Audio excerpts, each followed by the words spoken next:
Hey Chuck, nice cigar. Yes, it is. I took the band off though, so I can't remember what the brand is. But I went to the radio station yesterday to do my afternoon show, and Mindy handed me a package and said it was from Pat Murray. Pat Murray's new in town. I knew he was new in town, and he had volunteered at the radio station, and he did a show the week before, and I caught it, and I thought it was pretty good. Turns out Pat had been watching us on YouTube. So hi Pat, if you're watching this one. Thanks for the cigars. Thanks for the gifts, and welcome to Petersburg. Welcome to Petersburg. I rather enjoyed the scotch too.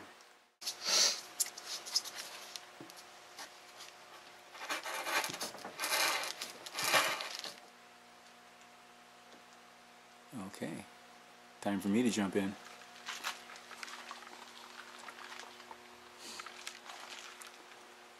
Oh, Laura, what have you done? I've made a mess. No, it's not a mess. No, it looks great. It looks great. I think it looks good to me so far. Well, we'll see how it turns out. Yeah. So what'd you do? What did I do? What did we do? Oh, what did we do? This is the very first layer of 6-ounce fiberglass on the bulkhead for the water tank. Experiment, total experiment. We're doing 4-ounce next, right? Yep, 4-ounce cloths. It's a finer weave. May not be necessary to do that, but 2 layers of cloth will give us more strength. Yeah, and that's what we're doing on the other bulkhead. And that for the other bulkhead, yeah. I figure every time we do a little bit more, we learn a little bit more, and you know, it's all in the setup too. So we've gotten a little more efficient at getting set up and making sure everything is here that we need. We still haven't got it exactly right though. It goes a long ways, but I think, well, doing these smaller pieces first, because when we do that big one, it's going to be a bit of a challenge to get the fiberglass laid so there's no wrinkles and creases, and we're going to have to work together on that one. Work together? Yep. Oh no. But I think we can do that. Think we can do it? I think we can manage it, but this is looking pretty good. I'm getting really excited. Can't wait till this first piece is done. My gosh, I'm just thinking all the. It's going to take a while. We have to have. I'm gonna have to look exactly what the recoat time is for this stuff. I think it's 8 or 12 hours. If it's 8 hours, great. We can put the next layer of cloth on there. If we could do that tonight, that go to bed. Yeah, go to bed tonight, and it'll be ready to flip over in the morning. I'm just getting anxious now about time. As far as the cure time. It's not getting the wood cut and all of that, it's getting it finished. I know. If we could lay it all out and finish it at once, it would be great. Yeah. But we can't. And there are other things that need to be done, but we can only be in one place at one time. So. Yeah. And we only have so much space to work in. So. Anyway, but I think we're using it efficiently. We're not going to sit and watch this dry. We're going to put a coat of it's time to put penetrating resin on those pieces over there. Yep. And then this piece is just ready for sanding and putting a coat of the varnish on, right? Sanding and varnishing, yeah. So this will be our first real done piece. Well, we have to flip it over and do the penetrating resin on the other side. And also paint it. Oh, and then paint it white. And then paint it white on the other side. But we can, I think what we should do with this is flip it over, do the penetrating resin, do the paint, and then turn it back over right side up to do the final varnishing on this outside. That sounds good. You agree? Yep, I do. Let's get started on that. Oh, this is going to look gorgeous. Yeah.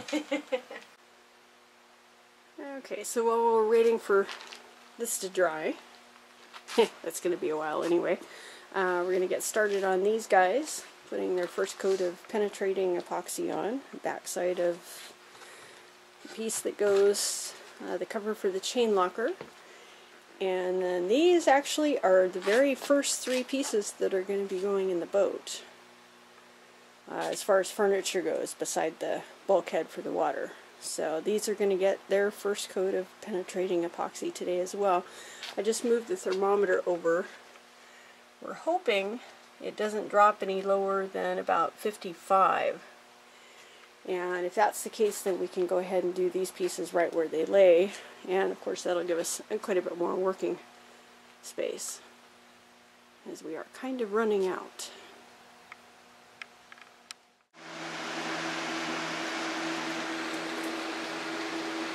Yes. This is it. It's the assembly line. We're going to be staining and finishing. First coat of penetrating epoxy.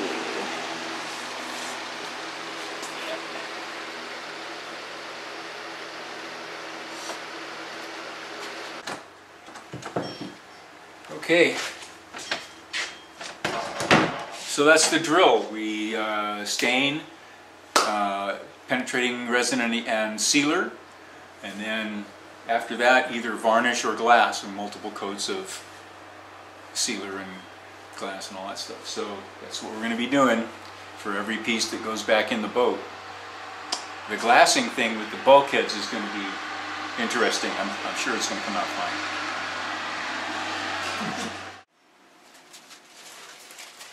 Alright. So what are we doing wrong, Chuck? Man, we were so careful. Well, this is the reason why we started with a small piece that won't be seen. So we I'm can... sure Laura's got the camera at the correct angle. Yeah, unfortunately so. This is the second layer of cloth is 4-ounce cloth, should have completely disappeared with the resin, and we put a thicker layer of resin on the top, knowing, wanting that to make the weave disappear completely, so we have a nice smooth, clear, glassy finish. But the apparently we had the table too hot at 70 degrees for the fast cure hardener, and it started getting tacky before we were done rolling it out. So I think that's our mistake, but that's why we're doing it. But that's why we're doing it. I don't know if that's our mistake. If you guys have any ideas, let us know. Well, we've got a phone call into Chris, who is our fiberglass guru in town. It was his idea to do it this way. No, it was my idea. It was my idea to do it this way. But no, we can show it to him, and he'll look at it, and he'll know right away what we've done. And I'm pretty sure. Pretty sure that's 90% it of the just problem. kicked off too soon while we were working on it. Is all. Yeah. Now the other issue is the backside. How are we going to fix this? The backside. Too much resin, and it dripped around. But if you have to put enough resin to hide all the weave, you have to put quite a lot of resin on. How do we prevent this? Yeah. Mask it off, I suppose. Mask it off? Just use masking tape on the edge or on the back flat. So we're going to have to obviously work on that in our technique before we start on the main bulkhead. Yeah. It's not going to slow us down too much, because what is working is the process for most of the plywood pieces. In other words, penetrating resin, and then on top of that satin varnish. These pieces are coming out just fine. So we can proceed on that. It's the structural parts that are going to require glass cloth over plywood. Those are the pieces that look like we're going to have to work on in order to make them finish up nice. And if we don't get that part of it dialed soon. Yeah. So now this, from a purely structural standpoint, this is fine, except it's got too much resin on it. If it was purely structural and we're going to paint it. So I think but because we were trying to make it look nice. Yeah, I think we maybe just used too much resin again. I don't know if we used too much or if, I don't know. Well, we'll ask Chris and find out. We definitely ran out of working time. It says 20-minute working time. And I don't think we had that. I think we had maybe 10. No. I think we definitely ran out of working time because we had the table too hot. Yeah. And we had it heated up for the penetrating resin requires a higher temperature to cure, and longer time. So the table at 70 degrees is perfect for that. But for this stuff, we need probably 60 degrees or less for this to work out the way we want it to. Well, we've got this table we know is at 55.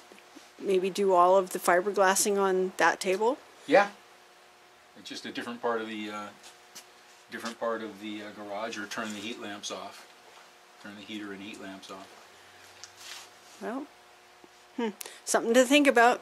These are the things that we talk about while we're sitting here watching the paint dry.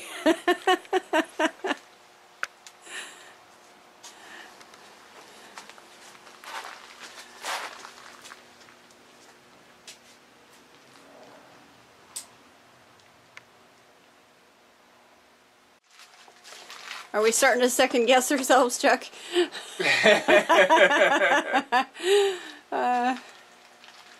Well, it's We knew this was the big job. it's coming along. It's coming along. I think it'll all be fine. We just wish it were coming a little quicker is all. Yeah, once we've done this, we'll have the confidence to know whether we're doing the right thing or not. But right now, we're just kind of unsure. Seems to be going fine, except for this one piece over here, but Well, these ones here are not getting fiberglass treatment No, these anyway, aren't so getting once glass. these are done, they're done, yeah. and we can move on. So Yeah. we have one more coat of the penetrating epoxy on those, On these three, and then then varnish. the satin varnish, and we'll paint the back sides white, and those ones will be done. And those will be done, yeah. So those are only maybe, Well, these have to get the penetrating resin on the back. oh, on the back. Okay. 3 coats. And these need to get 3 coats Yep. of penetrating resin on them. So we're just going to be coating on penetrating resin. This is I don't know, maybe penetrating resin is the wrong term. It's an epoxy penetrating sealer and primer. So maybe penetrating resin is not exactly the correct term. In any case, that's what we're using. And someone had a question about putting that on after we did the stain. After the stain, yeah. But this particular stain is not a sealer.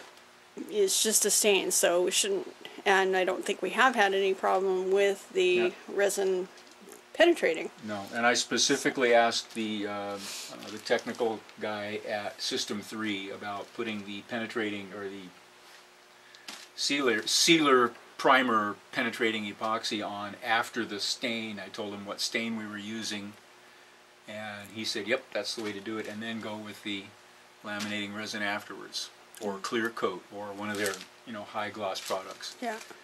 But we're not going to. Anyway, he validated our plan. That's all I can That's say. always a good thing. So let's have a quick cup of coffee. Yeah, let's go in for a cup of coffee. All right.